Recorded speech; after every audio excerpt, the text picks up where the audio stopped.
Selamat siang Tribuners, Anda sedang menyaksikan live update Tribunnews bersama saya Firdananda, edisi Selasa 4 Januari 2022. Kami akan menyajikan informasi terkini dan menarik untuk Anda yang dilaporkan secara langsung oleh reporter kami di lapangan. Dan inilah live update selengkapnya. Kita ke berita pertama, saudara, sesosok mayat ditemukan di Kecamatan Pulau Ende, Kabupaten Ende, Nusa Tenggara Timur pada Minggu 2 Januari. Hasil identifikasi diketahui sosok mayat tersebut merupakan nelayan warga Dusun Parbajo 2, Desa Redodrori, Pulau Ende, bernama Mursalim Bima, 36 tahun. Untuk mengetahui informasi lebih lengkapnya akan disampaikan oleh rekan jurnalis kami dari Pos Kupang, ada Oris Goti di sana. Halo Oris.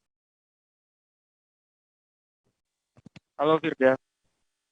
Oris, bisa Anda informasikan bagaimana untuk kronologi penemuan mayat tersebut?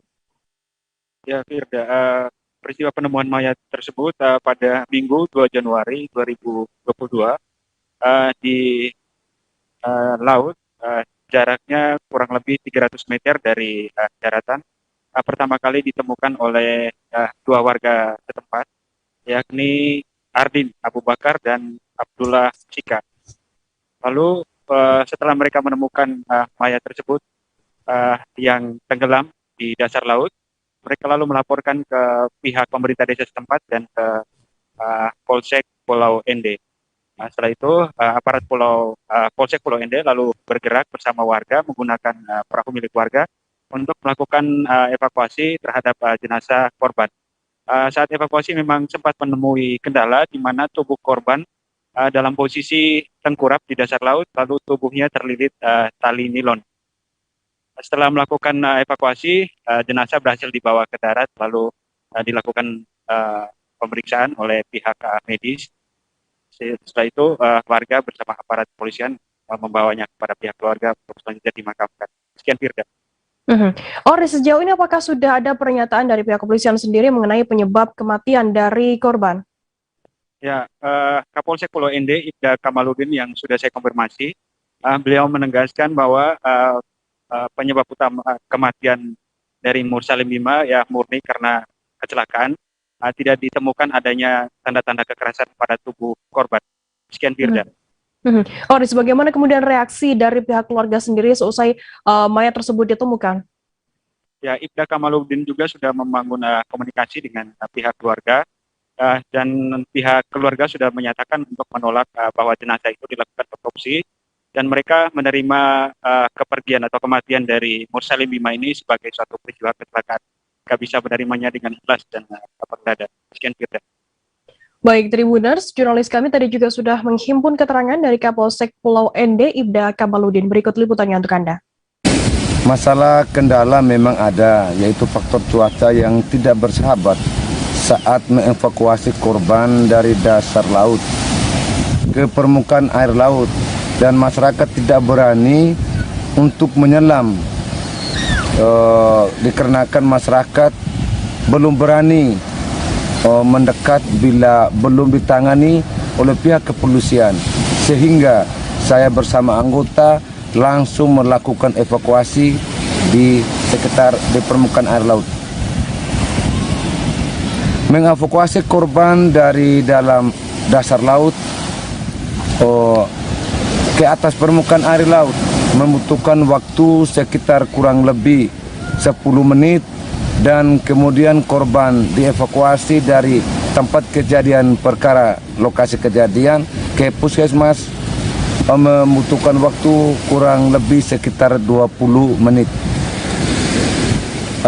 Himbauan dari kami pihak kepolisian sektor Pulau Ende kepada masyarakat Kecamatan Pulau Ende, yang mana sebagian besar masyarakat warganya bermata pencarian sebagai nelayan, agar selalu berhati-hati saat melaut, karena akhir-akhir ini cuaca agak ekstrim dikarenakan bertepatan dengan musim barat sesuai himbauan dari BMKG nasional. Dan kami menghimbau kepada warga agar selalu berhati-hati dan waspada pada saat melaut, sehingga tidak terjadi hal-hal yang tidak diinginkan. Kita beralih ke Jawa Tengah, Saudara. Sekretaris Desa Sambidur Tanon, Kabupaten Sragen, Jawa Tengah berinisial IWK, 32 tahun dianiaya ayah kekasihnya TY, 42 tahun. Saat kejadian pemukulan, IWK mengaku ada 4 orang yang terlibat, termasuk TY. Selain dipukul yang mengarah ke bagian wajah, IWK juga mendapatkan ancaman verbal. IWK mengalami luka lebam hingga luka robek pada pelipis kanan. Informasi lebih lengkapnya akan disampaikan oleh rekan jurnalis kami dari Tribun Solo, ada Septiana Ayu Lestari di sana. Halo Septi. Ya, rekan Firda. Ya, Septi, bisa Anda informasikan bagaimana untuk kronologi kejadian pemukulan terhadap korban IWK ini? Baik, kronologi kejadian terhadap IWK ini atau Sekretaris Desa Sambidur, Kecamatan Tanon, Kabupaten Sragen, diawali ketika IWK ini berada di rumah pada tanggal 27 Desember 2021 lalu. Kemudian pada pukul 1.30 waktu Indonesia Barat atau Senin dini hari, IWK ini didatangi oleh ayah pacarnya yakni TY, 42 tahun di rumahnya. Kemudian IWK diajak untuk keluar dari rumahnya dan menuju suatu tempat yang sepi. Kemudian di tempat sepi tersebut IWK tahu-tahu dihujani oleh pukulan oleh ayahnya itu sendiri sebanyak beberapa kali dan akibatnya mengalami luka-luka di situ. Penyebab dari pemukulan itu sendiri ditengarai karena ayah pacarnya IWK ini tidak menyetujui hubungan IWK dengan anaknya karena terpaut usia yang cukup jauh, di mana saat ini IWK berusia 32 tahun dan anak pelaku ini masih berusia 19 tahun. Ya, Firda. Septi, kemudian bagaimana untuk dampak penganiayaan tersebut? Apa yang dialami oleh korban sendiri? Yang dialami oleh korban tentu saja mengalami luka cukup lumayan parah di bagian wajahnya, terutama di bagian mata, dikarenakan pukulan tersebut mengenai mata yang menyebabkan matanya hingga pada dijumpai seminggu setelah kejadian, matanya masih merah dan saat ini masih belum dapat digunakan untuk membaca secara normal atau masih buram dan masih menggunakan satu mata saja untuk membaca. Untuk kondisi tubuhnya kemarin demam dikarenakan memang setelah mendapat perawatan selama 1 minggu dan baru saja keluar dari rumah sakit masih mengalami demam. Ya, betul. Septi, bagaimana kemudian untuk proses hukum yang dijalani oleh pelaku sendiri? Apakah saat ini korban juga sudah melaporkan pelaku ke pihak kepolisian? Setelah kejadian tersebut, korban langsung melaporkan kepada pihak kepolisian yakni Polsek Tanon dan langsung dilakukan penangkapan pada hari Sabtu kemarin, di mana kini pelaku sudah diamankan dan oleh polisi dijerat oleh pasal 351 ayat 1 KUHP tentang penganiayaan dengan ancaman 2 tahun 8 bulan penjara. Namun oleh korban dikarenakan dia menilai penganiayaan tersebut tidak hanya pemukulan atau penganiayaan saja, namun juga juga mendapatkan ancaman secara verbal, maka ia juga mengalami ancaman. Maka korban menginginkan agar pelaku dihukum lebih berat lagi. Seperti itu. Baik. Terima kasih rekan jurnalis dari Tribun Solo, Septiana Ayu Lestari, atas laporan Anda. Dan tadi Tribuner, Septi juga sudah menghimpun keterangan dari seorang korban penganiayaan dari ayah pacarnya bernama IWK. Berikut liputannya untuk Anda. Hari ini, Ya. hari ini katanya mau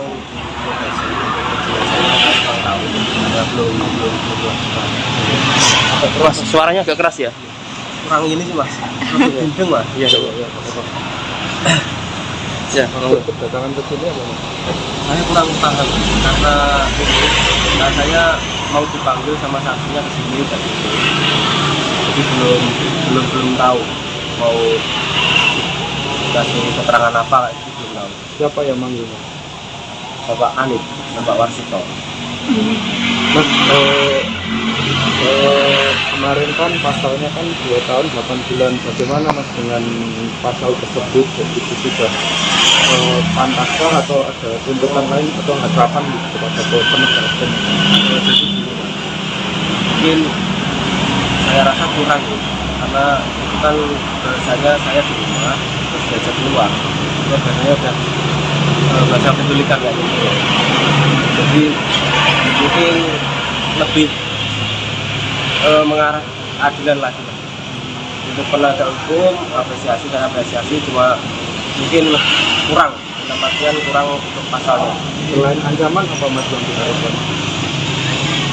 Yang dilakukan ngomong ini sih, ngomong diminta isisan ini. Warga di Kompleks BTN RT 3 RW 3 Distrik Sorong Manlai, Kota Sorong, Papua Barat dibuat geger dengan penemuan mayat di sebuah rumah di wilayah tersebut pada Senin 3 Januari kemarin. Diketahui mayat tersebut merupakan Abdul Zainul alias Cecep 40 tahun yang berjenis kelamin laki-laki. Untuk mengetahui informasi lebih lengkapnya, saat ini saya sudah tersambung dengan jurnalis dari Tribun Papua Barat, ada Safwan Ashari Rahrusun di sana. Halo Safwan. Halo, Firda. Ya. Safwan, bisa Anda informasikan seperti apa pantauan Anda di lapangan terkait kematian seorang pria di Kompleks BTN dan bagaimana saat ini kondisinya? Ya, Firda dan juga Tribuners dimanapun Anda berada, hari ini dapat saya kabarkan dari Kota Sorong, Papua Barat bahwa sekitar pukul 3 sore kemarin terdapat sesosok mayat yang diketahui, yang belakangan diketahui adalah ia merupakan Abdul Zainal atau alias Cecep, ditemukan di dalam rumahnya dalam kondisi tidak bernyawa lagi.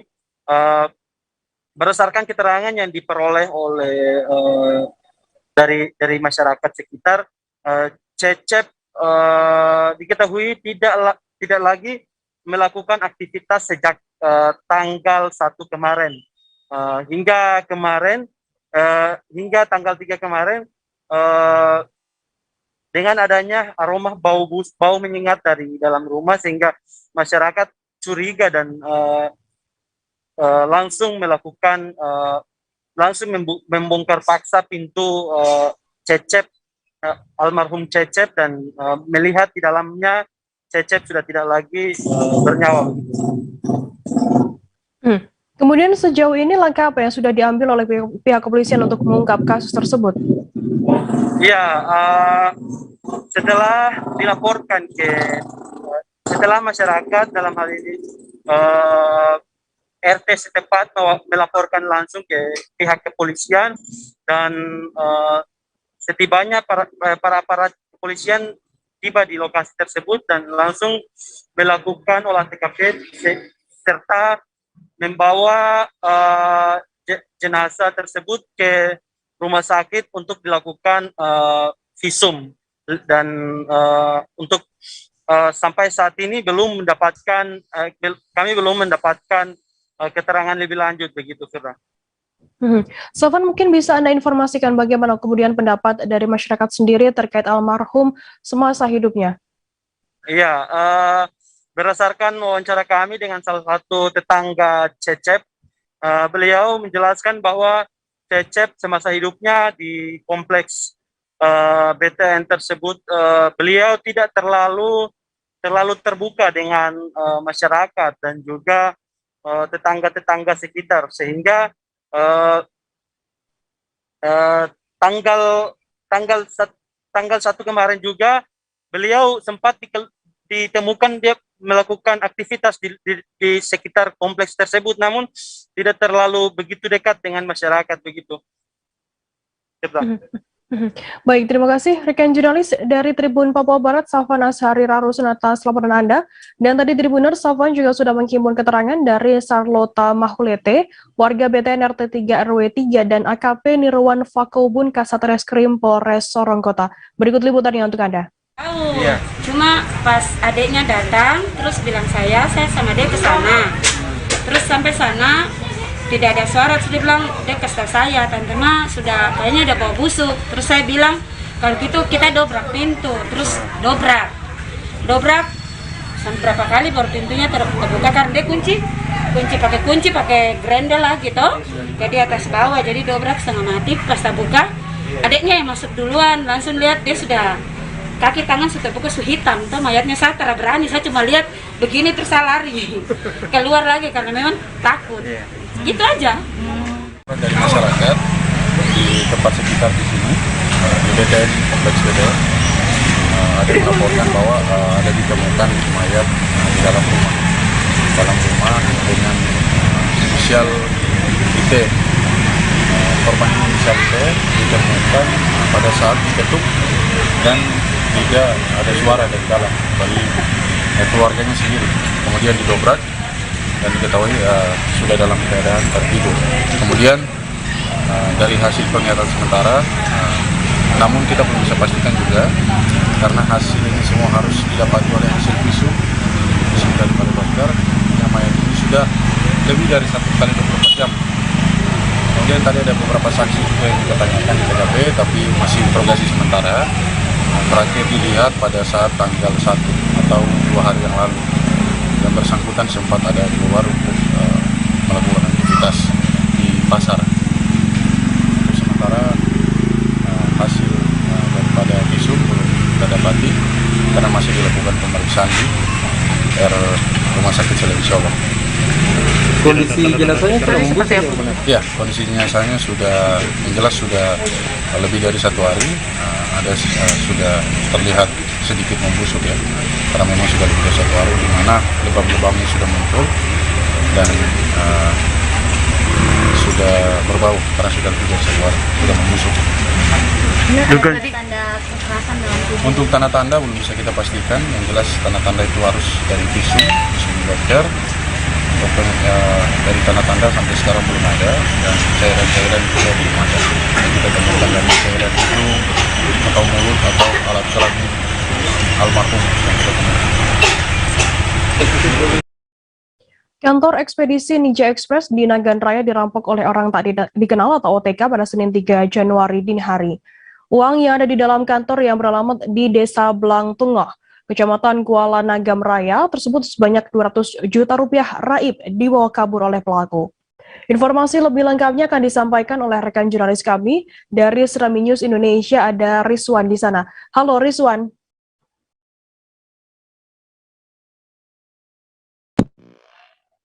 Halo Firda. Ya, Rizwan, bisa Anda informasikan bagaimana terungkapnya kasus pencurian ini? Baik, dapat kami laporkan kantor Ninja Express di Kabupaten Nagan Raya, Aceh, Senin dini hari kemarin diduga dirampok oleh pelaku yang hingga kini masih belum diketahui. Kasus tersebut telah menyebabkan uang sebesar 200 juta di kantor ekspedisi pengiriman online tersebut dikuras oleh pelaku. Kasus tersebut telah dilaporkan oleh pihak Ninja Express ke Polres Nagan Raya.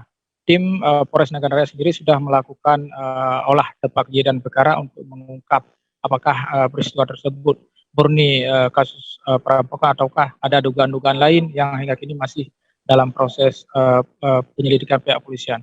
Hingga pagi ini Polres sendiri belum memberikan keterangan secara detail, namun masih menyatakan bahwa kasus tersebut masih dalam proses penyelidikan. Ya, Firda. Rizwan, bisa Anda informasikan terkait bagaimana saat ini aktivitas kantor ekspedisi tersebut pasca adanya perampokan ini? Halo, Firda. Ya. Rizwan, bisa Anda informasikan bagaimana aktivitas kantor ekspedisi pasca kasus perampokan tersebut?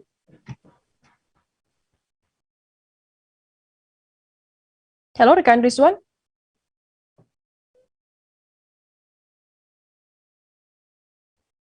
Halo rekan Rizwan, bisa mendengar kami dari studio?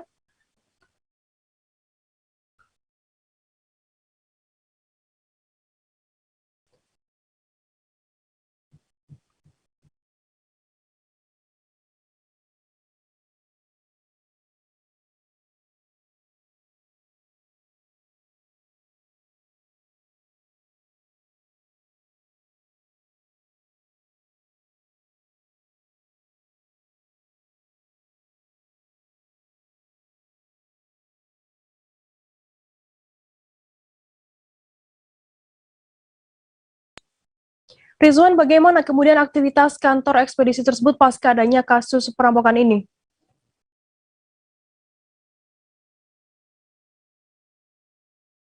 masih hingga pagi ini aktivitasnya masih tutup karena masih dalam proses penyidikan pihak kepolisian. Garis polisi masih dipasang di kantor EPDC Ninja Express tersebut. Iya, Firda. Oke, kemudian Rizwan, apa saja upaya yang dilakukan oleh pihak kepolisian guna mengungkap kasus perampokan ini?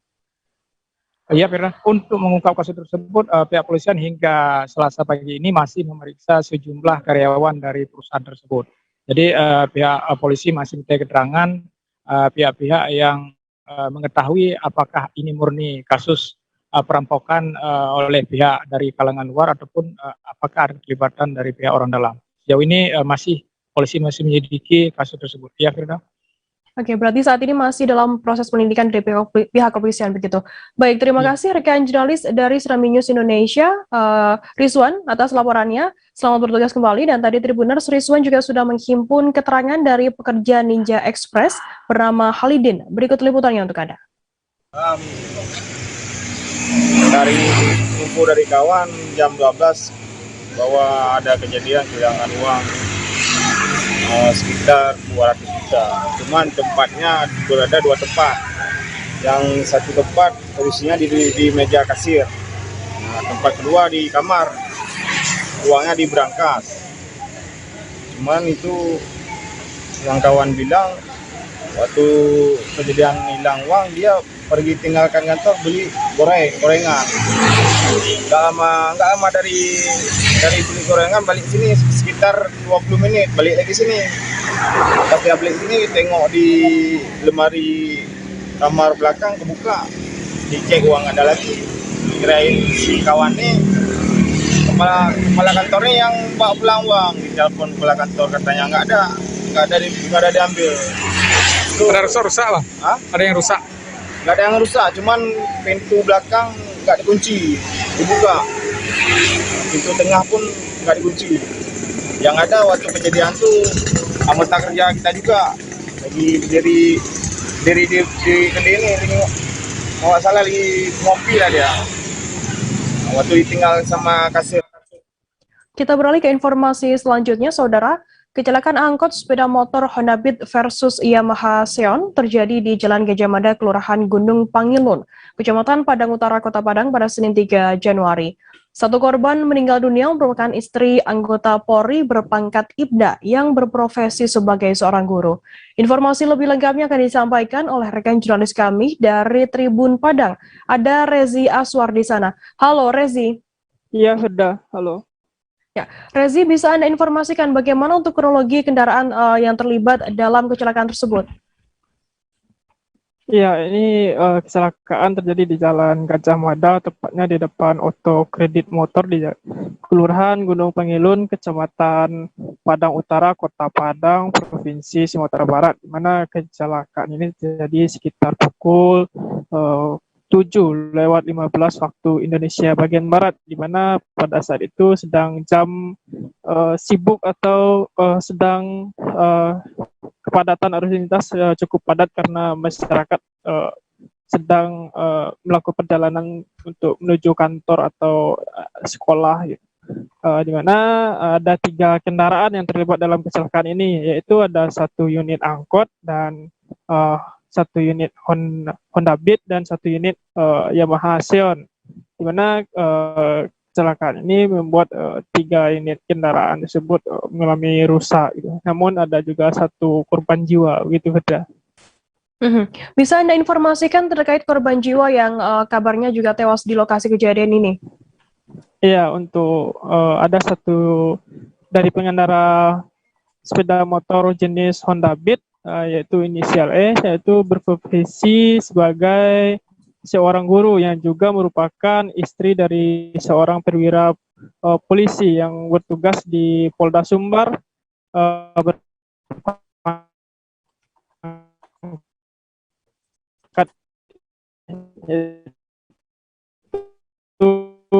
di bagian SPM Jamil, Kota Padang. Dan ada lagi 1 korban luka-luka, yaitu pengendara Yamaha Xeon mengalami luka-luka yang cukup parah, sehingga juga dibawa ke rumah sakit ke Ibnu Sina, gitu, Firda.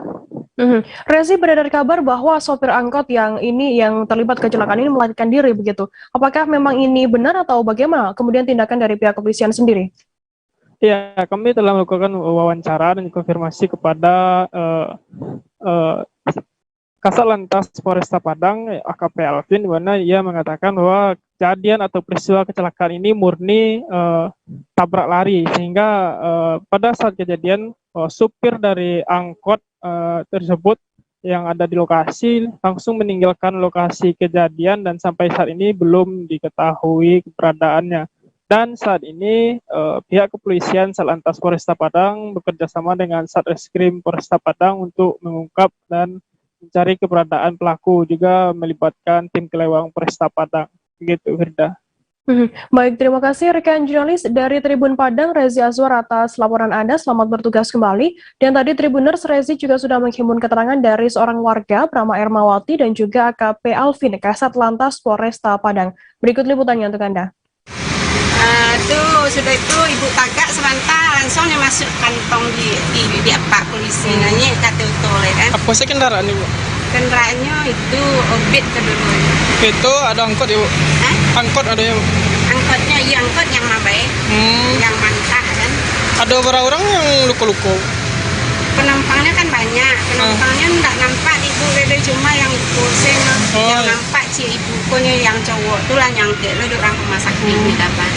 Yang meninggal guru SD.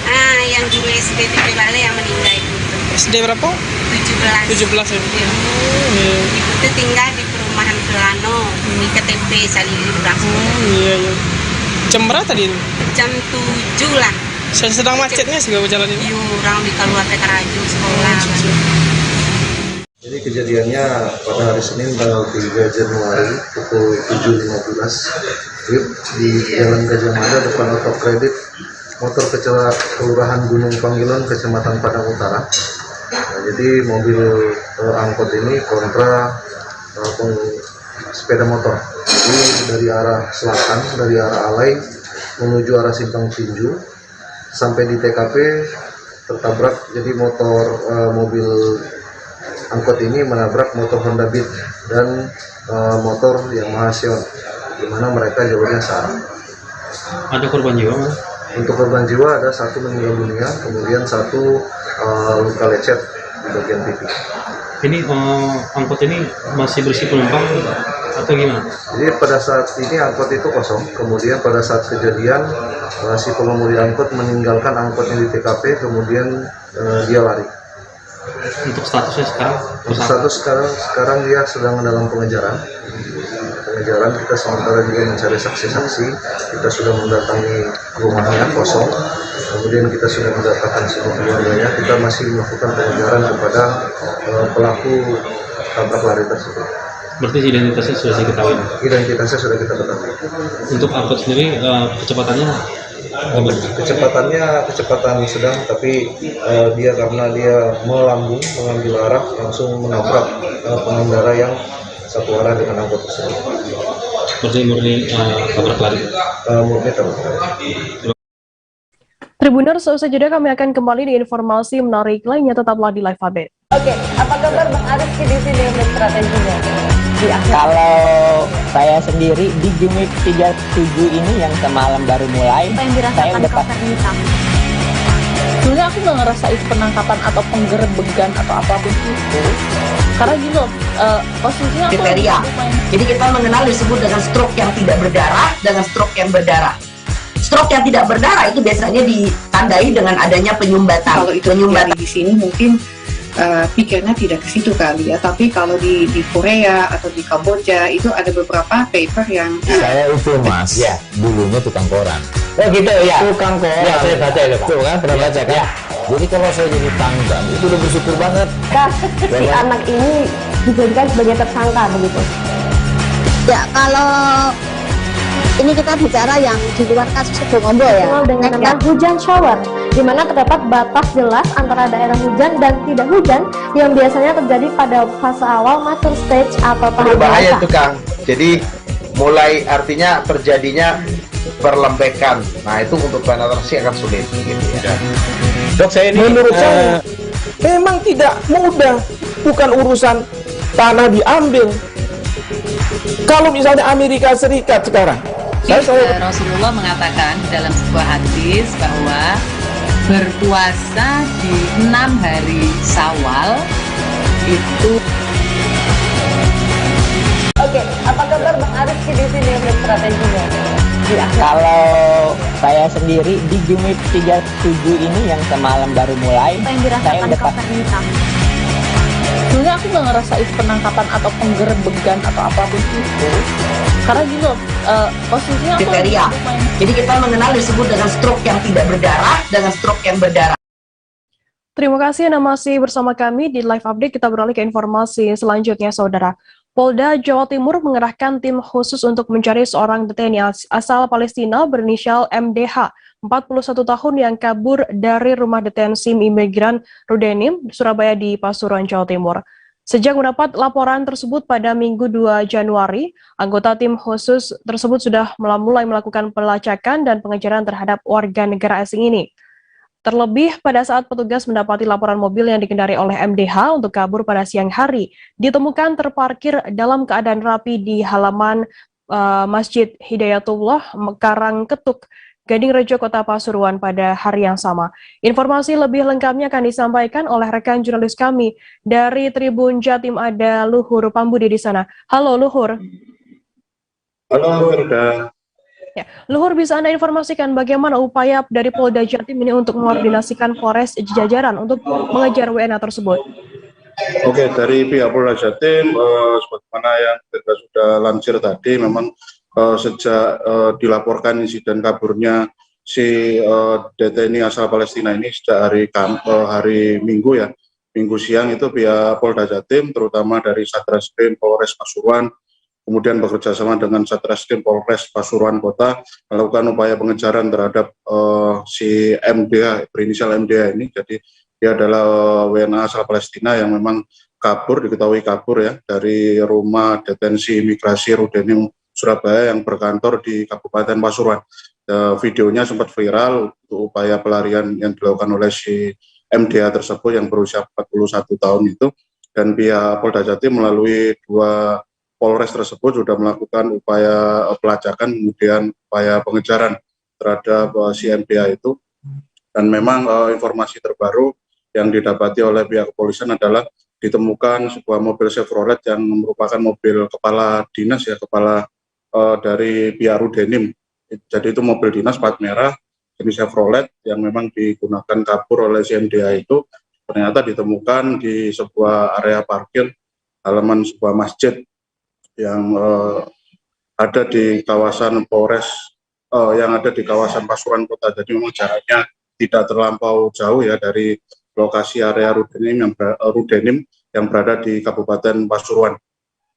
Dan dari pihak kepolisian ternyata hingga saat ini informasi yang paling terbaru kami sampaikan dari pihak Polda Jatim, bahasanya pihak Satreskrim dari Polres Pasuruan dan Polres Pasuruan Kota sudah melakukan pemeriksaan terhadap 4 orang petugas Rudenim terkait insiden kaburnya seorang DTNI tersebut.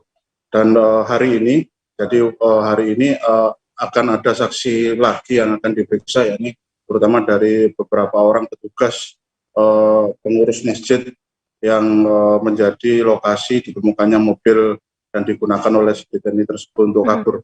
Dan memang aksi upaya untuk memarkirkan mobil di area masjid tersebut sempat rekam kamera pengawas area masjid di Masjid Hidayatullah di Kota Pasuruan, semacam itu. Luhur, untuk hingga saat ini sudah ada berapa saksi yang diperiksa oleh penyidik? Hingga saat ini sejak Minggu sampai sekarang ini masih 4 orang, dan rencananya memang siang hingga sore nanti pihak pengurus masjid akan dimintai keterangan oleh pihak Satreskrim Polres Pasuruan Kota untuk menggali, kemudian mencari tahu detail dari temuan tersebut. Dan informasi yang kami himpun dari Kabid Humas Polda Jatim, Kombes Pol Gatot Rebiandoko, memang tidak cuma memeriksa para saksi, jadi pihak kepolisian juga memeriksa, akan semacam mengumpulkan rekaman CCTV di beberapa titik rute jalan yang diduga menjadi pelarian dari si WNA tersebut. yakni rute-rute pasca si WNA tersebut keluar dari area masjid tempat dia memarkirkan mobil yang sempat digunakan dia untuk kabur, semacam itu. Luhur, selain CCTV yang dikumpulkan oleh pihak kepolisian tersebut, kemudian alat bukti apa lagi yang saat ini sudah dikumpulkan oleh pihak polisi? Ya, sejauh ini dari pihak kepolisian masih menghimpun ini ya, rekaman CCTV yang beberapa waktu yang lalu sempat beredar di media sosial, kemudian kemarin juga menghimpun rekaman CCTV yang ada di area masjid yang juga sempat viral, merekam aksi tingkah laku dari si WNA tersebut berjalan melenggang keluar area masjid. Dan hari ini juga pihak Satreskrim dari Polres Pasuruan Kota juga mengambil beberapa rekaman CCTV di sejumlah ruas jalan di sekitar area masjid, dan nanti untuk melacak kemana rute pelarian si WNA tersebut.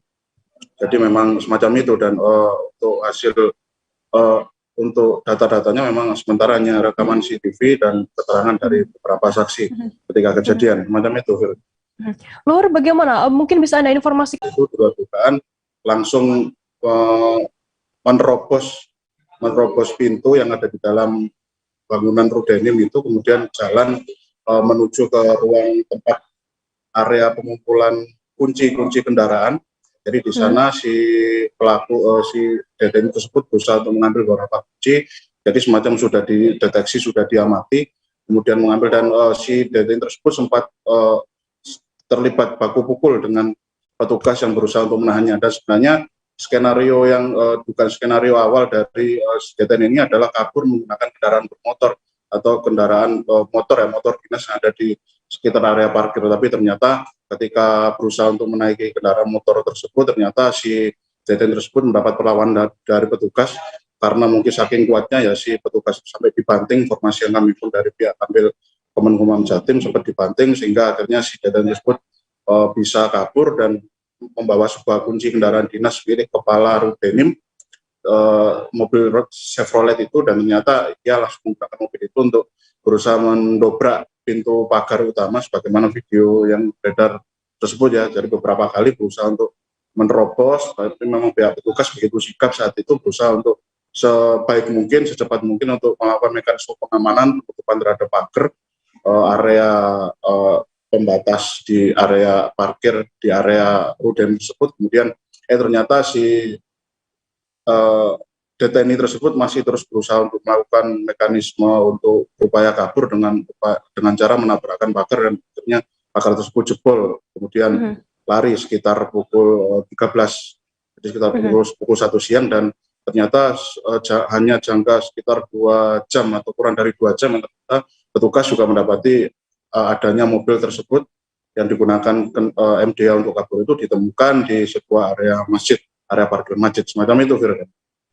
Baik, terima kasih rekan jurnalis dari Tribun Jatim, Luhur Pambudi, atas laporan Anda. Selamat bertugas kembali. Dan tadi Tribuners, Luhur juga sudah menghimpun keterangan dari Kabid Humas Polda Jatim, Kombes Pol Gatot Repli Handoko. Berikut liputannya untuk Anda. Melarikan dirinya salah satu warga negara Palestina di daerah Pasuruan. Langkah-langkah yang sudah kami ambil adalah yang pertama, kami meminta keterangan dari pihak Rudenim. Kemudian juga kami akan melakukan penyitaan di mana ditemukannya kendaraan waktu yang dibalado oleh yang bersangkutan. Itu juga kami dari pihak karena diketemukannya di masjid, jadi kami juga minta keterangan dari pihak masjid untuk mencari tahu ke arah kemana larinya yang bersangkutan. Dan tim gabungan dari Polres Pasuruan Kabupaten dan Kota dibantu dari Ditkrimsus dan Ditkrim Polda Jatim sudah turun melakukan pencarian terhadap warga negara Palestina tersebut. Untuk ini ada tanda-tanda di mana orangnya betul? Ya, kalau kami masih mempercayai yang bersangkutan masih di daerah Jawa Timur. Ya, kita juga minta bantuan dari masyarakat setempat untuk menginformasikan keberadaan yang bersangkutan. Itu yang paling utama. Untuk jumlah saksinya secara spesifik jumlahnya berapa? Saksi yang sudah kita minta keterangan dari pihak Rudenim itu ada 4 orang. Nah, kemudian rencananya juga hari ini kami akan minta keterangan dari pihak pengurus masjid di mana kendaraan itu ditemukan di daerah atau lokasi masjid tersebut di daerah Pasuruan Kota. Dari status DPO atau gimana? Ya, kita lakukan pencarian dulu. Kalau memang nanti akan dikeluarkan DPO, nanti kita koordinasikan dulu penanganannya, karena sifatnya masih dalam penyelidikan. Pemerintah Provinsi Sulawesi Selatan melakukan pengadaan mobil golf atau golf cart di awal tahun 2022. Mobil golf tersebut terparkir di pelataran gedung utama kantor Gubernur Sulsel, Jalan Urip Sumoharjo pada Senin 3 Januari. Perawakannya tak sama seperti mobil golf biasanya. Kendaraan listrik milik Pemprov Sulsel ini memiliki 6 kursi atau seat, bodinya dan bodinya lebih panjang. Informasi lebih lengkapnya akan disampaikan oleh rekan jurnalis kami dari Tribun Timur, ada Siti Aminah di sana. Halo Ami. Halo, Firda. Ami, bisa Anda informasikan sejak kapan mobil golf tersebut hadir di kantor Gubernur Sulsel dan total berapa anggaran yang digelontorkan? Baik, pada awal tahun 2022 ini pemerintah Provinsi Sulawesi Selatan melakukan pengadaan barang berupa mobil golf atau golf cart, di mana mobil golf tersebut baru dilihat penampakannya pada Senin 3 Januari 2022 kemarin. Nah, ini merupakan pengadaan barang yang dilakukan oleh Biro Umum Sekretaris Daerah Provinsi Sulawesi Selatan, di mana anggarannya mencapai 100 juta lebih satu unit, dan memang hanya ada satu unit yang diperadakan oleh Pemprov Sulsel melalui Biro Umum Setda Provinsi Sulawesi Selatan. Dan pada Senin 3 Januari kemarin, PLT Gubernur Sulsel Andi Sudirman Sulaiman sudah melakukan uji coba terhadap mobil golf tersebut, di mana Andi Sudirman Sulaiman tampak mengelilingi kantor Gubernur Sulsel menggunakan mobil chart tersebut usai melakukan apel pagi bersama dengan pegawai Pemprov Sulsel pada Senin kemarin. Baik, Firda. Ami, untuk bisa Anda informasikan terkait nantinya mobil golf ini akan difungsikan untuk apa? Ya, untuk mobil golf sendiri ini sepertinya kita sudah bisa melihatnya di mana-mana. Biasanya kan hanya ada kita hanya bisa melihat di lapangan golf, tapi beberapa instansi industri baik itu pemerintahan juga sudah menghadirkan mobil golf ini di kantor-kantor mereka, termasuk pemerintah Provinsi Sulawesi Selatan. Nah, nantinya Pemprov Sulsel akan menggunakan mobil golf ini sebagai alat transportasi lokal. Jadi apalagi kalau ada tamu yang berkunjung ke kantor Gubernur Sulsel dan ingin mengelilingi kantor Gubernur Sulsel dan atau berpindah dari gedung yang satu ke gedung yang lainnya, jadi bisa menggunakan kendaraan atau transportasi mobil golf tersebut di sana. Dan juga ini bisa digunakan untuk mengangkut barang-barang, memindahkan barang dari gedung yang satu ke gedung yang lainnya di seputar atau wilayah kantor Gubernur Sulsel. Dan pertimbangan Pemprov Sulsel untuk memperadakan mobil golf ini karena mereka membutuhkan alat transportasi yang ramah lingkungan. Seperti kita ketahui, mobil golf ini tentu tidak berbahan bakar minyak, tanpa BBM, elektrik, hanya menggunakan aki dan di-charge agar bisa digunakan kendaraan tersebut. Jadi ini Pemprov Sulsel menganggap bahwa kendaraan ini sangat ramah lingkungan dan juga tidak menimbulkan kebisingan. Dan apalagi jika ada kejadian atau kriminalisasi terjadi di Pemprov Sulsel, pihak orang di dalam sana akan bisa mudah memantau pergerakan pencuri menggunakan kendaraan tersebut, karena tidak bisa didengar suaranya, tidak seperti dengan kendaraan pada umumnya yang bising, bunyinya suaranya lebih keras, seperti itu. Pak Ami, bisa Anda informasikan selain mobil golf, begitu apa saja program atau pengadaan barang dan jasa yang saat ini sedang diproses di Pemprov Sulsel? Baik, untuk mengawali tahun 2022 ini sejumlah mungkin kegiatan-kegiatan Pemprov Sulsel sudah mulai berjalan, dan tentunya untuk program besar seperti pengadaan pembangunan, pekerjaan infrastruktur, jalan dan drainase, jembatan tentunya sudah mulai digas oleh Pemprov Sulsel, di mana sudah ada beberapa yang masuk dalam tahapan lelang dini. Jadi ini untuk memudahkan pekerjaan-pekerjaan agar nantinya cepat selesai dan bisa langsung dinikmati oleh masyarakat. Dan salah satu pengerjaan yang sudah masuk ke program yang sudah masuk dalam lelang dini Pemprov Sulsel yakni pembangunan Stadion Matuanging. Nah, ini juga menjadi salah satu fokus pemerintah Provinsi Sulawesi Selatan untuk memberikan fasilitas olahraga yang nyaman dan bagus bagi seluruh masyarakat Provinsi Sulawesi Selatan, khususnya bagi pemain PSM andalan Pemprov Sulsel tentunya. Jadi memang ada beberapa program yang sudah berjalan, ditancap gasnya pada awal tahun ini agar bisa berjalan efektif dan cepat selesai pembangunannya sebelum habisnya masa penganggaran tahun 2022 mendatang. Firda. Baik, terima kasih rekan jurnalis dari Tribun Timur Siti Aminah atas laporan Anda. Selamat bertugas kembali. Kita beralih ke informasi selanjutnya, Saudara. SD Negeri Cipete di Kecamatan Keragilan, Kabupaten Serang, Banten belum menggelar pembelajaran tatap muka atau PTM terbatas pada Senin 3 Januari. Pelaksanaan pembelajaran tatap muka itu digelar dalam kondisi sarana yang terbatas. 7 orang guru tampak sedang berdiskusi mengonsepkan metode pembelajaran tatap muka. Selain menggelar PTM dalam kondisi keterbatasan, sekolah tersebut juga turut terdampak pembangunan tol Serang-Panimbang. Informasi lebih lengkapnya akan disampaikan oleh rekan jurnalis kami dari Tribun Banten, ada Desi Purnamasari di sana. Halo Desi. Halo rekan Firda. Ya, Desi, bisa Anda informasikan bagaimana pantauan Anda di lapangan di hari pertama pelaksanaan PTM ini? Iya, baik rekan Firda. Sebelumnya memang pantauan di hari pertama PTM pembelajaran tatap muka secara terbatas ini di SD Negeri Cipete, Kecamatan Keragilan, Kabupaten Serang sendiri belum dapat menggelar metode PTM tersebut. Dan memang pelaksanaan pembelajaran tatap muka digelar secara terbatas. Berdasarkan pantauan tribunbanten.com, tampak sarana dan prasarana sekolah seperti ruang kelas hingga meubilir masih sangat terbatas di sekolah SD Cipete tersebut. Dan pada saat itu juga memang terdapat 7 orang guru yang nampak sedang sibuk berdiskusi mengonsepkan metode pembelajaran tatap muka yang nantinya akan diterapkan di SD tersebut.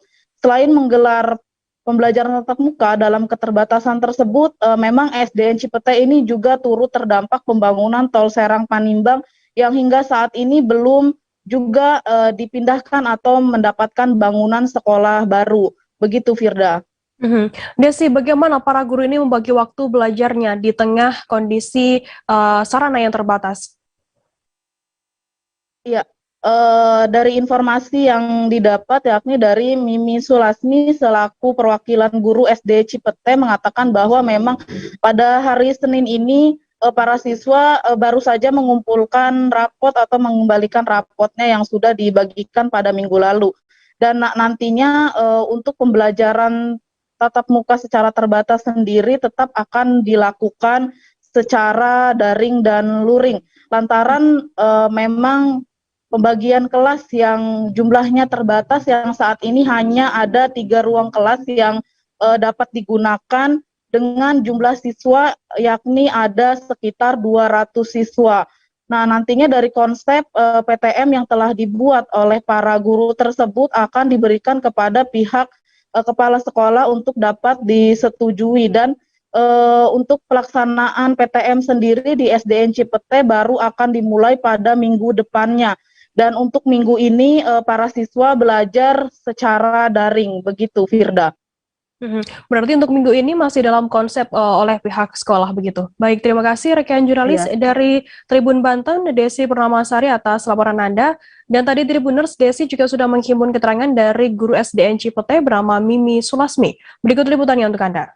Untuk pembagian PTM di UPT SDN Cipete ini mulai ada ini ya, sesi 1 dan 2. Itu Senin sampai hari Rabu kelas 1, 2, dan 3. Kemudian untuk kelas tinggi Rabu, Kamis ya, Kamis, Jumat dan Sabtu. Itu juga sama, masih dibagi sesi 1 dan sesi 2. Artinya satu kelas itu ada yang pagi dan siang. Ada yang siang ya, Iya. Bu ya. Berarti hari ini belum mulai PTM ya, Bu? Belum. Kenapa, Bu? Untuk minggu ini ada juga PTM sama daring. Tapi untuk minggu depan sepertinya PTM semua. Tapi tadi itu dibagi sesi 1 dan 2 atau pagi dan siang. Untuk sekarang penjelasan ke orang tua dulu, harus ada penjelasan, kemudian nanti anak besok itu yang masuk hari Selasa, yang masuk itu kelas 3 dan 4. Itu nanti diberikan penjelasan untuk PTM. Kita beralih ke informasi selanjutnya, Saudara. Kemunculan seekor buaya di permukaan Sungai Batanghari menghebohkan warga desa Sungai Bengkal Barat, Kecamatan Tebo Ilir, Kabupaten Tebo. Hambali perangkat desa Sungai Bengkal Barat membenarkan kejadian tersebut, yang mengatakan buaya muncul di tengah Sungai Batanghari dan berkeliling dari arah pelabuhan penyeberangan Sungai Bengkal Barat menuju ke Kelurahan Sungai Bengkal. Informasi lebih lengkapnya akan disampaikan oleh rekan jurnalis kami dari Tribun Jambi, ada Sopianto di sana. Halo Sopian.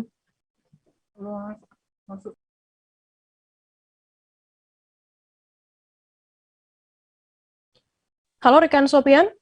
Halo Firda. Ya, Sopian, bisa Anda informasikan bagaimana awal mula munculnya buaya itu di Sungai Batanghari ini? Oke, dapat saya sampaikan seekor buaya yang muncul di permukaan Sungai Batanghari pada Minggu 2 Januari 2022 sekira pukul 12.00. Warga setempat sempat panik pada kemunculan buaya tersebut. Buaya muncul bermula pada arah penyeberangan Sungai Bengkal Barat menuju pelabuhan penyeberangan Kelurahan Sungai Bengkal. Nah, tapi ada yang aneh pada kejadian itu. Buaya tersebut seperti kebingungan, begitu Perda. Berapa jam buaya tersebut muncul di permukaan Sungai Batanghari ini? Baik, menurut keterangan dari perangkat desa Sungai Bengkal, buaya muncul sekitar 2 jam di permukaan Sungai Batanghari, terlihat seperti kebingungan. Begitu Perda. Apakah sudah ada imbauan begitu terkait adanya munculnya buaya tersebut dari pihak pemerintah setempat?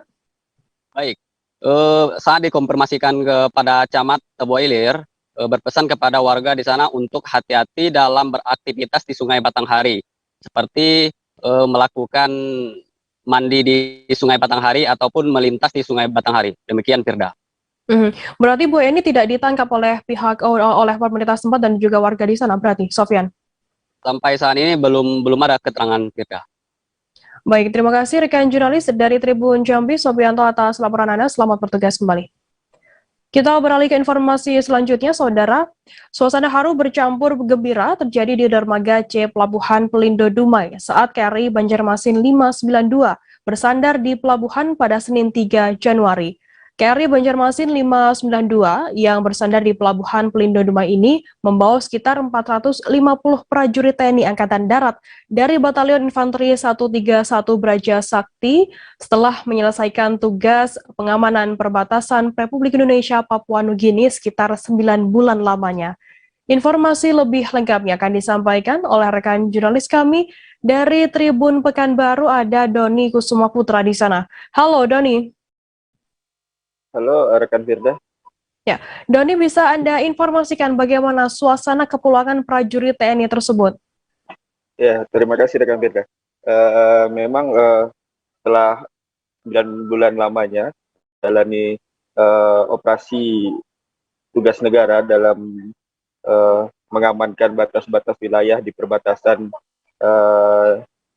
di Papua Nugini, tentu saat yang mengharukan itu ketika kembali dalam tugas negara dan bertemu bersama keluarga dengan keadaan sehat. Dan itu terjadi di pelabuhan dermaga C Pelindo saat KRI Banjarmasin bersandar di pelabuhan tersebut.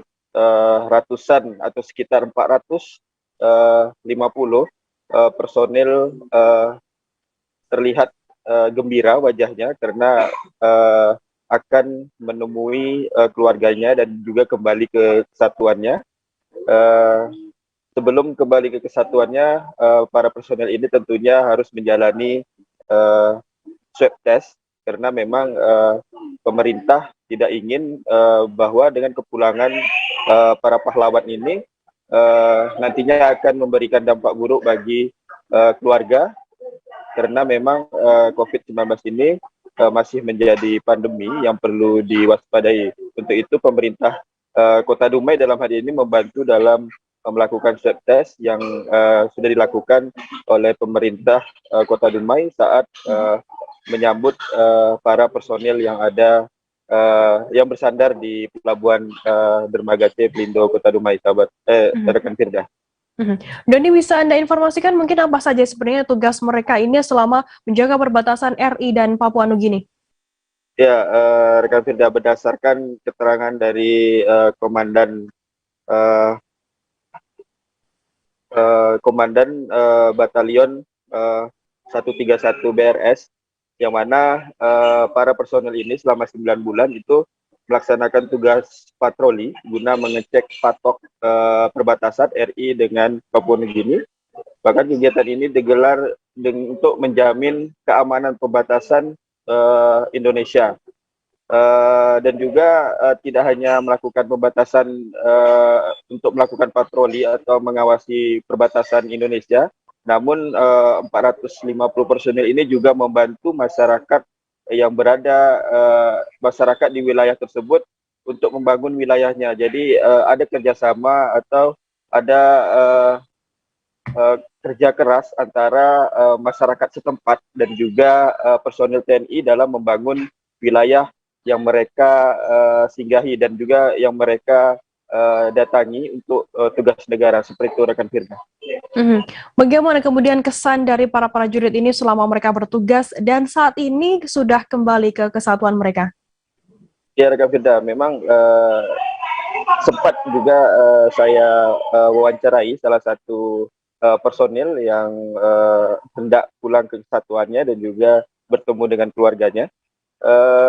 Mereka mengaku sangat gembira karena mereka bisa kembali dengan selamat dan juga dengan sehat, karena kesempatan ini adalah momen yang ditunggu-tunggu para prajurit karena memang 9 bulan lamanya itu tanpa berkunjung bersama keluarga. Tentu momen ini yang ditunggu-tunggu mereka dan juga banyak cerita atau pengalaman yang memang akan diceritakan kepada keluarga yang sudah lama ditunggu-tunggu oleh para personel ini, terutama ini kedua orang tua mereka yang berada di kampung halaman.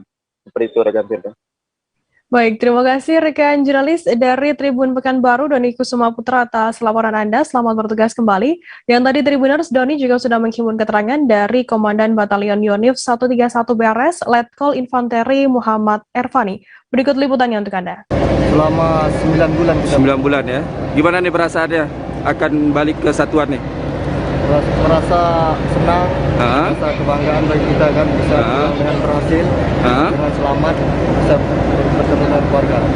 Jadi nanti yang pertama dijumpai siapa nih setelah kita udah hampir 9 bulan nih? Pertama kedua orang tua dulu, saudara-saudara, famili.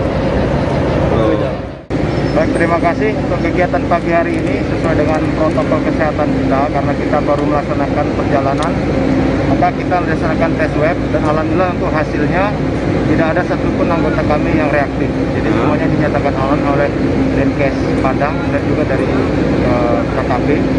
Kemudian setelah ini kegiatan kita masih standby di kapal karena besok kita baru akan melaksanakan pergeseran pasukan ke Mubis di Bayangkara.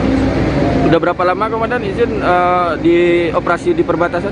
Kalau untuk operasi efektifnya 9 bulan, dan di perjalanan kita kurang lebih 22 hari. Dari Jayapura sampai ke Pelabuhan. Dari 450 ya Komandan? Ya. Adakah anggota kita nih yang sakit atau seperti apa? Alhamdulillah semuanya lengkap sehat. Mungkin Komandan ada pesan untuk personil yang sebelum balik ke kesatuannya? Untuk pesan kami ya kita tetap melaksanakan pengamanan, di mana ini merupakan merupakan masih rangkaian dari pergeseran pasukan kita dari medan operasi ke Humpris. Kemudian kita juga mengucapkan banyak terima kasih atas segala pihak yang telah mendukung kita dalam pelaksanaan penyambutan ini. Kami apresiasi kepada Dinas Kesehatan ataupun dari Pemda Pemerintahan Kabupaten Dumai.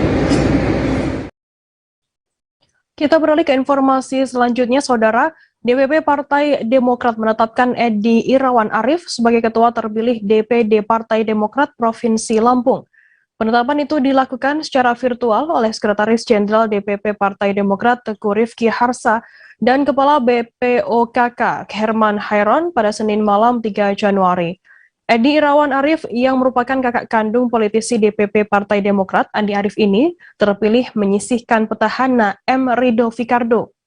Informasi lebih lengkapnya akan disampaikan oleh rekan jurnalis kami dari Tribun Lampung, ada Kiki Adi Pratama di sana. Halo Kiki.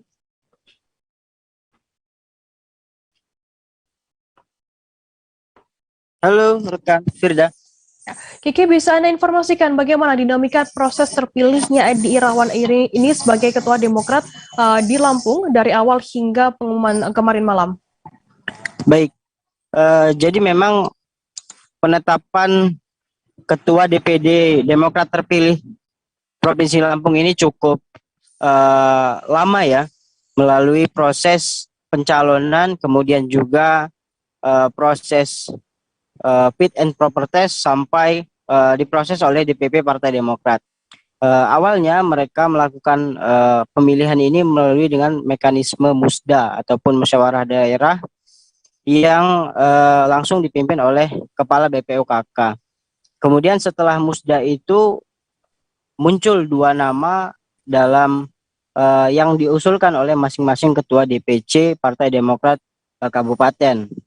Kemudian 2 nama itu yang diakomodir, kemudian 2 nama itu mengikuti fit and proper test oleh DPP yang digelar oleh DPP dan hasilnya cukup lama, baru saja ditetapkan pada tadi malam pukul 19.00 yang menetapkan DPP menetapkan Edi Irawan Arif sebagai Ketua DPD terpilih Partai Demokrat Provinsi Lampung. Begitu rekan Firda. Untuk sosok Edi Irawan Arif ini sendiri, sebenarnya apa latar belakangnya? Bisa Anda informasikan, Kiki? Untuk latar belakang Edi Irawan sendiri sebetulnya dia adalah akademisi, ya. Dia merupakan akademisi dan sekaligus waktu itu memiliki sebagai ketua yayasan Universitas Saburai Kota Bandar Lampung. Namun saat ini sudah tidak lagi menjadi ketua yayasan dan dia saat ini sebagai politisi dan dia bergabung di Partai Demokrat memang sudah lama sebagai anggota biasa. Namun ketika ada gelaran musda DPD Partai Demokrat pada November lalu, maka beliau mengikuti ajang pemilihan ketua itu dengan mencalonkan diri sebagai Ketua DPD Partai Demokrat Provinsi Lampung. Begitu rekan Firda. Kiki, setelah terpilih begitu untuk Edi Irawan Arif sendiri, bagaimana sikap Edi Irawan terhadap kubu petahana M. Rido Fikardo?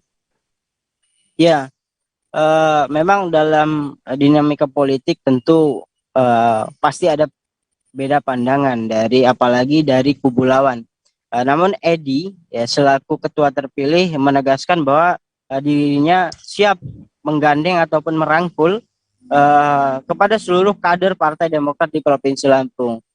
Begitu juga dengan kubu petahana ataupun kubu Pak Rido Fikardo.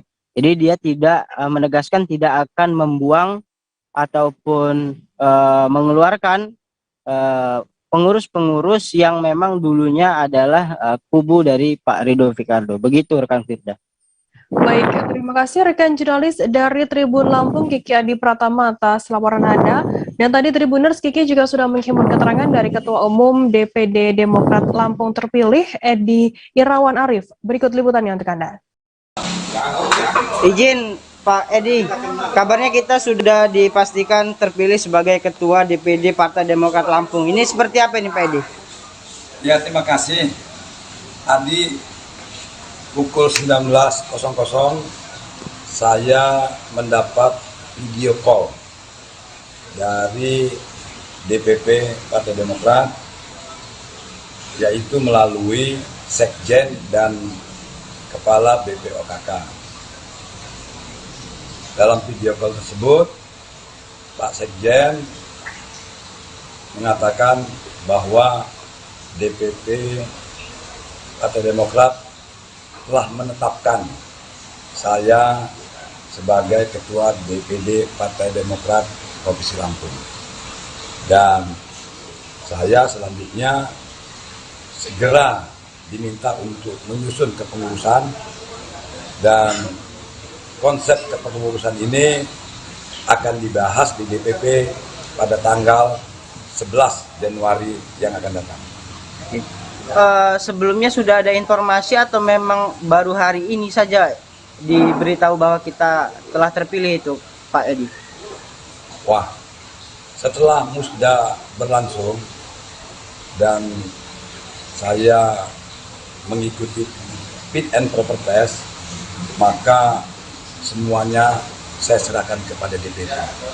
Saya tidak tahu apakah saya atau Bapak Ridho Pikal dipilih. Saya sama sekali tidak tahu, dan baru tahu malam ini bahwa saya yang ditetapkan. Artinya memang kita sudah dipastikan menjadi sebagai Ketua DPD Partai Demokrat. Tribuners, selanjutnya kami akan kembali dengan informasi menarik lainnya, tetaplah di Live Update. Oke, apa kabar Bang Arif di sini dengan strateginya?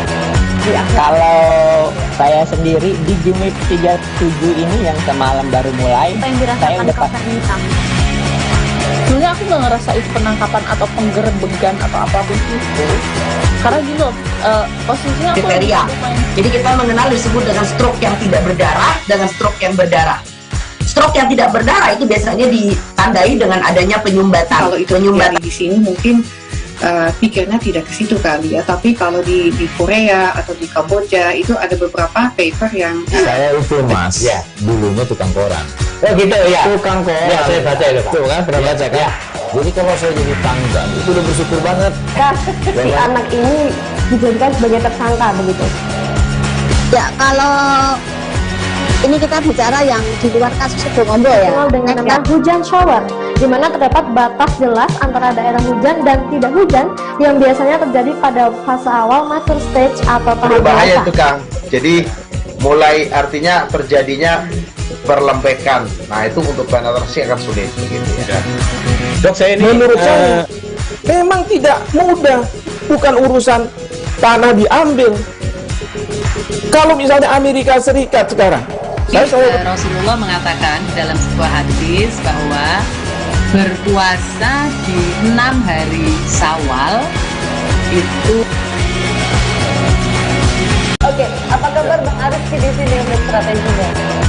Kalau saya sendiri di Jumip 37 ini yang semalam baru mulai, saya udah pasti. Sebenarnya aku nggak ngerasa itu penangkapan atau penggerebekan atau apapun itu, karena gini loh, posisinya kriteria.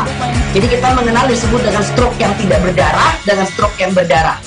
Stroke yang tidak berdarah itu biasanya ditandai dengan adanya penyumbatan. Kalau itu penyumbatan di sini mungkin pikirnya tidak ke situ kali ya, tapi kalau di Korea atau di Kamboja itu ada beberapa paper yang saya itu mas, ya dulunya tukang koran. Oh gitu ya, tukang koran. Ya saya baca itu Pak. Tuh kan pernah baca kan? Ya. Jadi kalau saya jadi tanggal itu udah bersyukur banget. Si anak ini dijadikan sebagai tersangka begitu. Ya kalau ini kita bicara yang di luar kasus Situbondo ya, dengan nama hujan shower, di mana terdapat batas jelas antara daerah hujan dan tidak hujan yang biasanya terjadi pada fase awal mature stage atau tahap berbahaya itu Kang. Jadi mulai artinya terjadinya perlembekan. Nah itu untuk penetrasi akan sulit begitu ya. Dok, saya ini menurut saya memang tidak mudah, bukan urusan tanah diambil. Kalau misalnya Amerika Serikat sekarang, Rasulullah mengatakan dalam sebuah hadis bahwa berpuasa di 6 hari Syawal itu. Oke, apa kabar Bang Arif di sini dengan strateginya? Kalau saya sendiri di Jumip 37 ini yang semalam baru mulai, saya udah pasti. Sebenarnya aku nggak ngerasa itu penangkapan atau penggerebekan atau apapun itu, Karena gini loh, posisinya apa? Kriteria. Jadi kita mengenal disebut dengan stroke yang tidak berdarah dengan stroke yang berdarah. Stroke yang tidak berdarah itu biasanya ditandai dengan adanya penyumbatan. Kalau itu terjadi di sini mungkin pikirnya tidak ke situ kali ya, tapi kalau di Korea atau di Kamboja itu ada beberapa paper yang saya itu mas, ya dulunya tukang koran. Oh gitu ya, tukang koran. Ya saya baca itu Pak. Tuh kan pernah baca kan? Ya. Jadi kalau saya jadi tanggal itu udah bersyukur banget.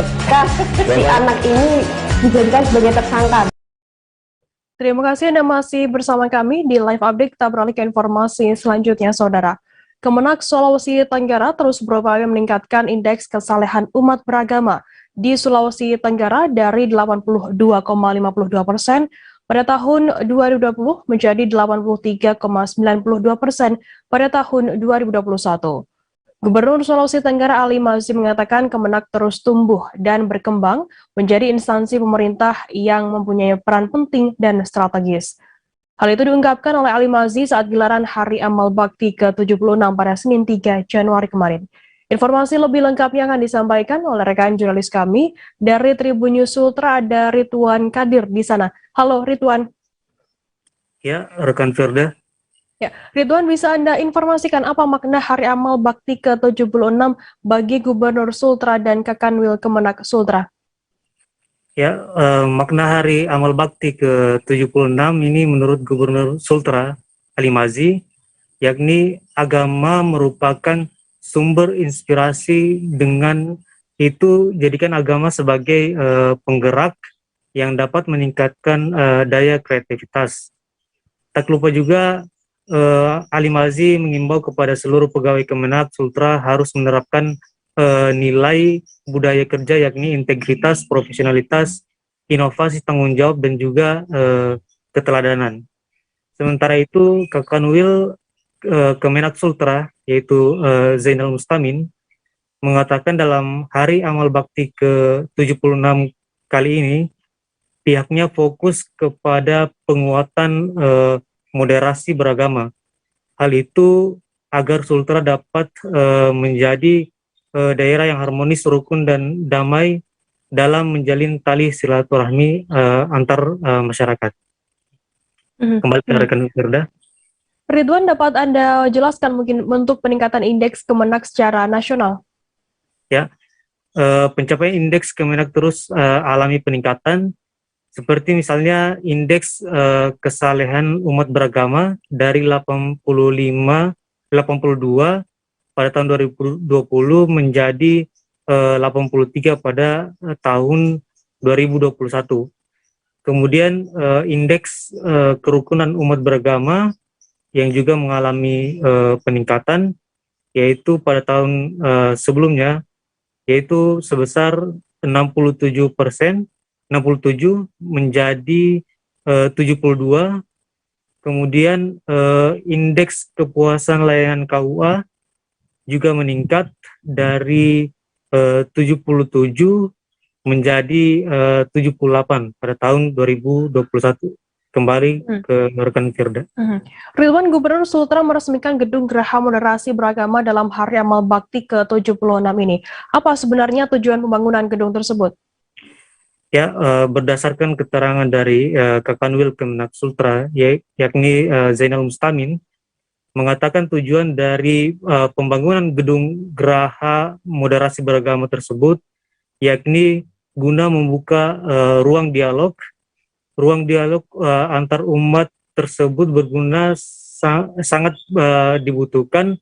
Hal itu untuk menyampaikan berbagai macam gagasan dan ide.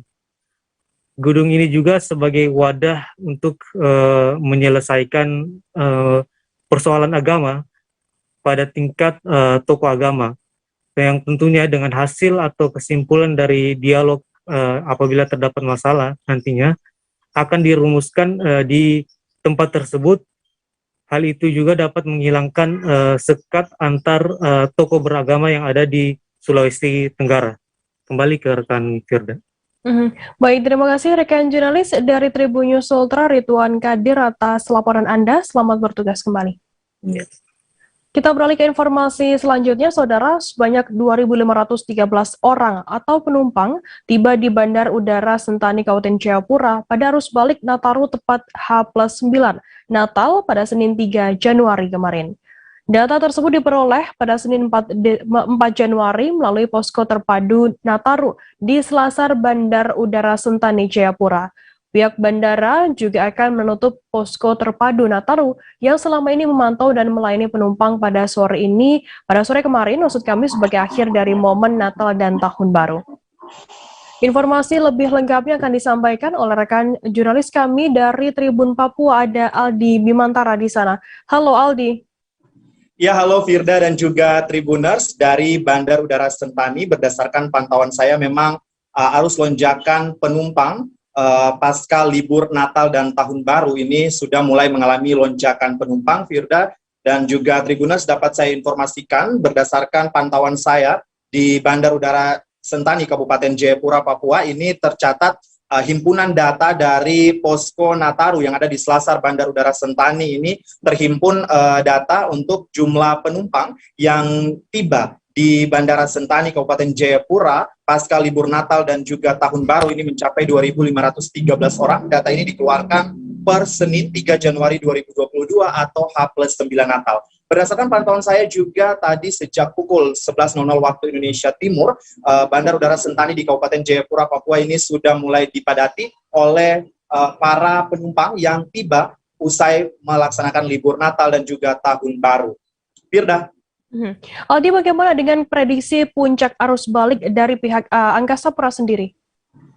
Ya Firda, memang betul, memang kami juga awak media masih terus menantikan konferensi pers begitu yang nantinya akan diadakan oleh pihak Angkasa Pura terkait dengan penutupan posko Nataru yang nantinya direncanakan akan digelar sore ini. Namun kami para awak media masih juga terus menunggu nanti kaitannya dengan terkait keterangan resmi, terkait prediksi pasti juga jumlah penumpang yang nantinya akan mengalami lonjakan begitu pada saat mudik ataupun pada saat penumpang kembali ke Bandar Udara Sentani di Kabupaten Jayapura pasca libur Natal dan juga Tahun Baru. Firda. Aldi, adakah mungkin himbauan khusus dari pihak Angkasa Pura sendiri terhadap masyarakat yang mungkin akan melakukan perjalanan arus balik Nataru ke Jayapura?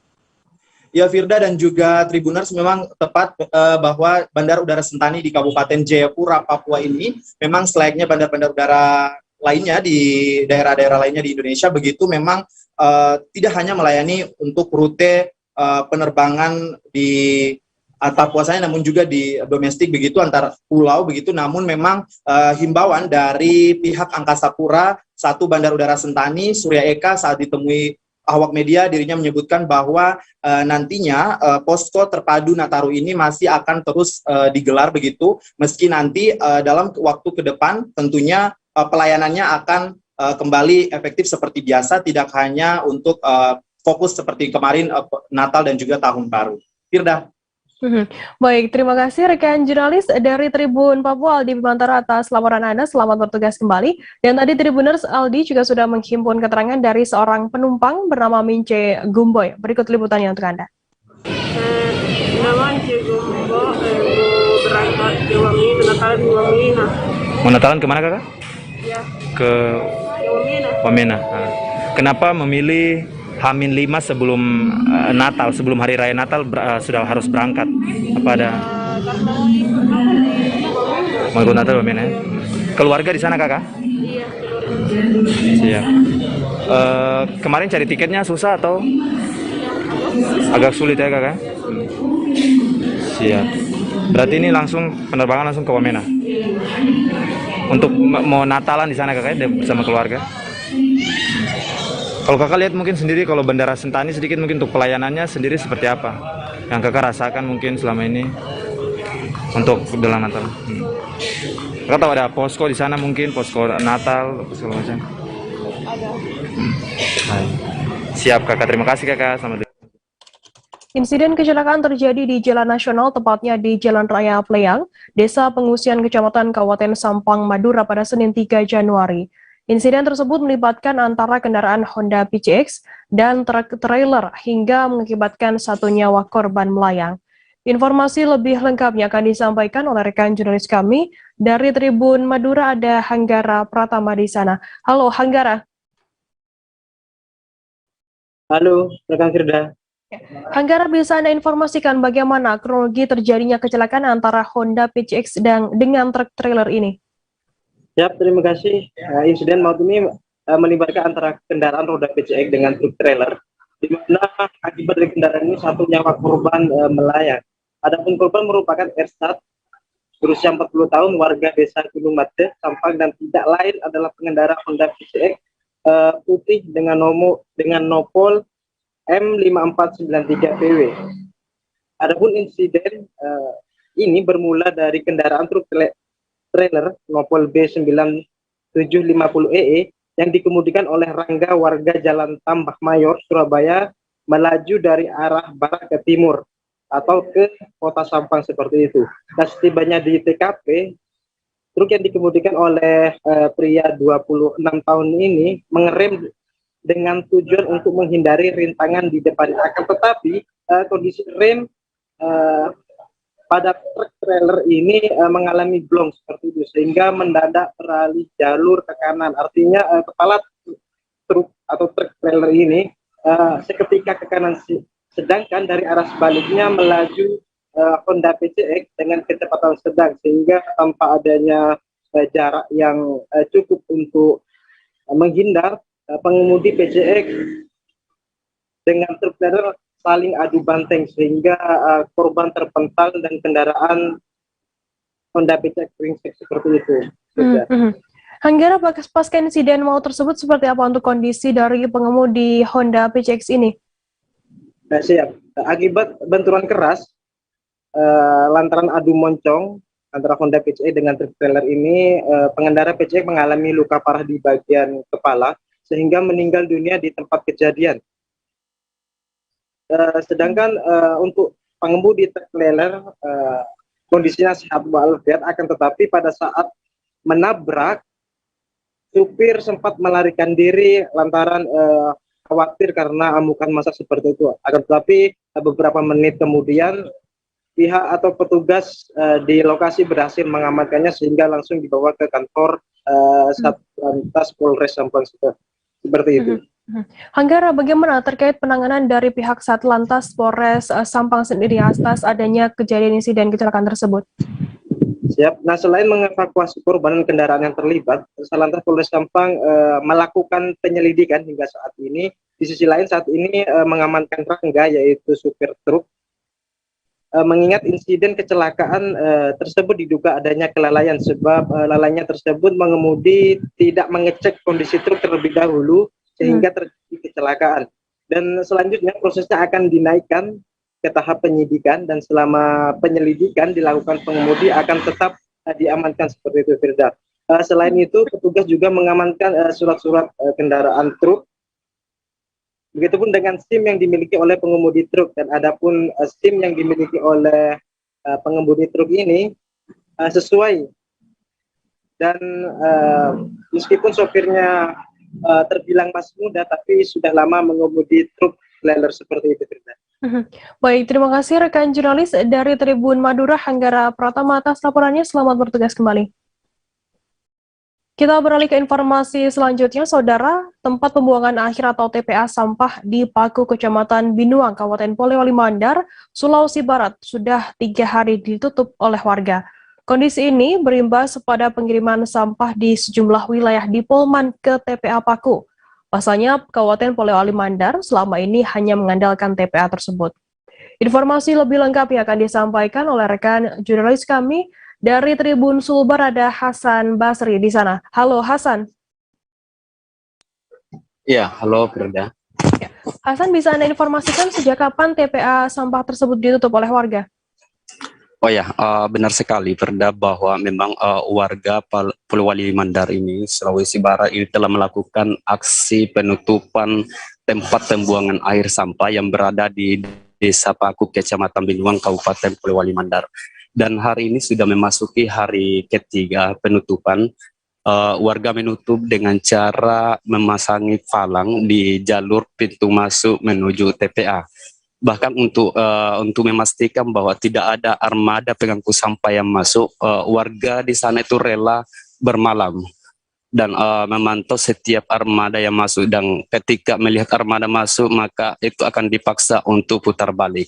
Dan menurut informasi warga bahwa penutupan TPA ini karena menilai bahwa keberadaan TPA Paku ini telah menimbulkan pencemaran lingkungan karena berada tepatnya di sekitar pemukiman warga, jaraknya sekitar 200 meter. Dan oleh karena itu warga menginginkan agar TPA ini dipindahkan ke lokasi lain. Begitu, Kerda. Untuk dampak dari penutupan TPA Sampah Paku ini bisa Anda informasikan? Oh ya, akibat dari penutupan ini dampaknya cukup berimbas terhadap sejumlah wilayah di Kabupaten Polewali Mandar, seperti yang terpantau di sekitar pasar Kecamatan Wonomulyo ini. Semenjak penutupan TPA ini sampah menumpuk di sana. Ada beberapa titik sampah itu bahkan sampai meluber ke jalan. Armada tidak bisa melakukan apa-apa karena tidak ada tempat pembuangan alternatif yang harus ditempati untuk membuang sampah. Terpaksa pihak petugas membiarkan sampah ini menumpuk di pinggir jalan. Begitu, Kerda. Apa kemudian upaya dari pemerintah Kabupaten Polman sendiri terkait adanya sampah-sampah yang menumpuk akibat penutupan TPA Paku ini? Oh ya, dari hasil konfirmasi dari hasil konfirmasi tadi pihak pemerintah Kabupaten Polewali Mandar, dalam hal ini Bupati Andi Ibrahim Basdar, bahwa terkait desakan warga Paku ini untuk menutup TPA ini telah dipenuhi.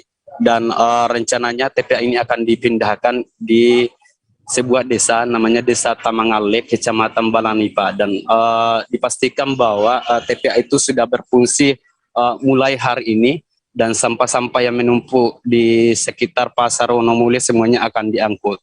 Begitu, Kerda. Baik, terima kasih rekan jurnalis dari Tribun Sulban Hasan Basri atas laporan Anda. Dan tadi Tribuners, Hasan juga sudah menghimpun keterangan dari seorang warga bernama Muhammad Amin. Berikut liputannya untuk Anda. Ya begini, karena masyarakat ada anak seperti ini itu berdasarkan dengan surat pernyataan dari Bapak Bupati. Iya. Kemana perjanjian beberapa bulan yang lalu. Iya. Hasil dengan pendapat di Dewan, juga rapat di kantor daerah, dihadiri beberapa wakil masyarakat, timbullah surat pernyataan ini yang diterbitkan oleh Bapak Bupati. Maka sekarang kan sudah sampai waktunya. Ya, sudah lewat, Pak. Sudah lewat bulan Desember, maka masyarakat turun. Karena pada tanggal 1 masih ada yang beroperasi. Sehingga kebetulan masyarakat juga sudah ada di sini, maka sempat kita putar balik. Karena kita mengharap bahwa sudah selesai bulan Desember. Berarti ini sudah tidak ada operasi masuk, tidak ada dermaga masuk. Ternyata masih ada. Makanya masyarakat di sini selalu standby untuk mengantisipasi, siapa tahu ada lagi armada masuk, maka itu kita harus terbalik. Khairuddin Aritonang alias Coki Aritonang mengaku tidak akan lagi melatih biliar. Keputusan tersebut diambil setelah dirinya sempat dipermalukan di muka umum oleh Gubernur Sumatera Utara Edi Rahmayadi. Peristiwa itu terjadi di rumah dinas Gubernur Sumut pada Senin 27 Desember 2021 di rumah dinas Gubernur Sumut. Kejadian tersebut terjadi dalam acara pembagian bonus atlet peserta PON ke-20 Papua di rumah dinas Gubernur Sumut. Informasi lebih lengkapnya akan disampaikan oleh rekan jurnalis kami dari Tribun Medan. Ada Alfian di sana. Halo, Fian. Ya, halo rekan Firda. Fian, bisa Anda informasikan apa upaya yang dilakukan oleh Coki ini terkait kejadian dirinya yang dijewer dan diusir oleh Gubernur Sumatera Utara Edi Rahmayadi? Ya, baik rekan Firda dan juga para Tribuners di rumah. Saya informasikan bahwasanya kemarin hari Senin tanggal 3 Januari 2022, Coki bersama dengan puluhan kuasa hukumnya mendampingi mendampingi kasusnya, mendatangi SPKT Polda Sumut untuk membuat laporan pengaduan atas dijewernya kuping Coki di muka umum pada saat para atlet PON ini dikumpulkan di aula rumah dinas Gubernur Sumatera Utara. Baik, rekan Firda. Vian, setelah dijewer begitu Coki di depan publik, bagaimana kemudian sikap Coki ke depannya? Ya, kita kemarin sempat mewawancarai Coki terkait gimana langkah dia ke depannya dan apa sikap dia. Ia mengatakan bahwasanya setelah kejadian tersebut dia akan berhenti dan tidak mau lagi melatih biliar untuk para atlet. Baik, bukan beda. Alfian, lantas bagaimana saat ini harapan dari Coki Aritonang sendiri terkait setelah adanya insiden dijewer dan diusirnya ia di depan publik oleh Gubernur Edi Rahmayadi? Ya, baik rekan Firda. Harapan dia masih seperti pada saat kejadian, di mana memang harapan dia ini meminta Gubernur Sumatera Utara Edi Rahmayadi meminta maaf di depan publik kepada dirinya. Namun setelah beberapa kali juga dilayangkan surat ke Gubernur, namun Gubernur sampai hari ini tidak menanggapi permintaan dari Coki sendiri. Baik, rekan Firda. Berarti saat ini memang belum ada respon begitu ya, dan harapan Coki belum juga terwujud. Baik, terima kasih rekan jurnalis dari Tribun Medan, Alfian, atas laporan Anda. Selamat bertugas kembali. Dan tadi Tribuners, Alfian juga sudah menghimpun keterangan dari pelatih biliar Sumut, Hairudin Aritonang. Berikut liputannya untuk Anda.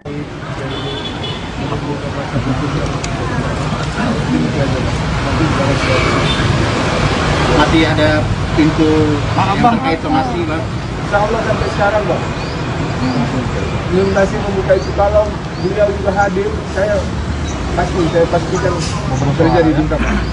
Bang, sempat diajak berdamai, Bang? Ya, Bang. Udah ada yang datang? Bang, damai.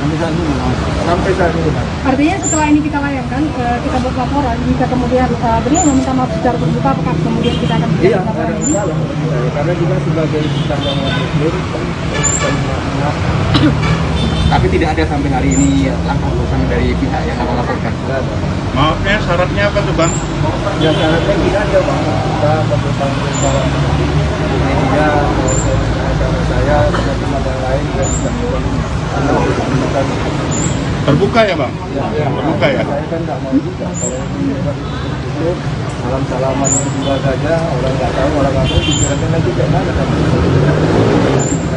Bang, terkait karir kepelatihan gimana, Bang? Ada pengaruh nggak, Bang? Ya, saya kalau selama masih beliau belum saya nggak akan mau melatih biliar lagi ya, Bang ya? Informasi tadi sekaligus menutup perjumpaan kita dalam live update hari ini. Jangan lupa saksikan terus live update di seluruh kanal YouTube dan Facebook Tribun Network. Saya, Verena, wakil ikut bertugas, pamit undur diri. Terima kasih dan sampai jumpa. Jangan lupa like, subscribe, dan share ya!